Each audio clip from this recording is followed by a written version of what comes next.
Alors maintenant que mon image est prête, avec le bon nombre de pixels, je vais dessiner mes pièces dans Illustrator.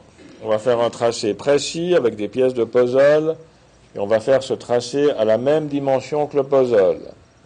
Donc maintenant je prends Illustrator et puis dans Illustrator je fais un nouveau document et ce nouveau document je le mets à la même dimension que ma photo. Ça veut dire que je choisis des unités qui sont en pixels et je choisis d'avoir une largeur de 600 pixels et une hauteur de 500 pixels. Je valide.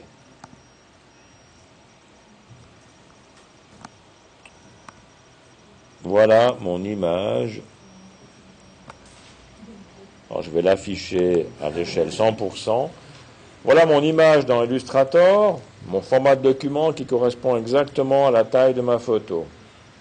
L'idéal maintenant, c'est de pouvoir dessiner des pièces qui vont faire 50 pixels par 50 pixels et que ça tombe exactement à cette dimension-là. Alors pour que ça tombe exactement à cette dimension-là, le mieux c'est de faire apparaître une grille.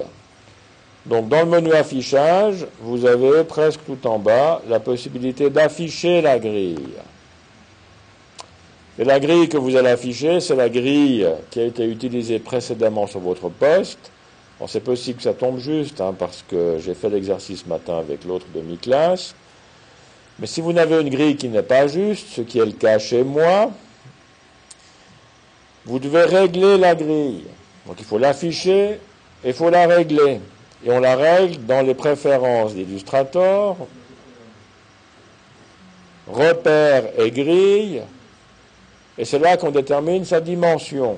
J'aimerais 50 pixels avec une subdivision, et je valide. Et voilà ma grille de 50 pixels. Une subdivision.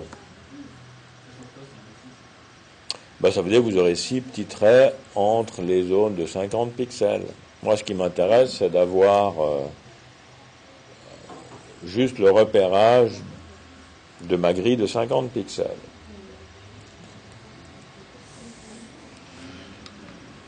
Voilà. Donc j'ai 12 cases horizontalement, j'en ai 10 verticalement, ça vous fera un puzzle de 120 pièces. Alors c'est clair que si vous voulez faire 5000 pièces, il faut soit des pièces qui sont plus petites, soit une photo qui a beaucoup plus de pixels.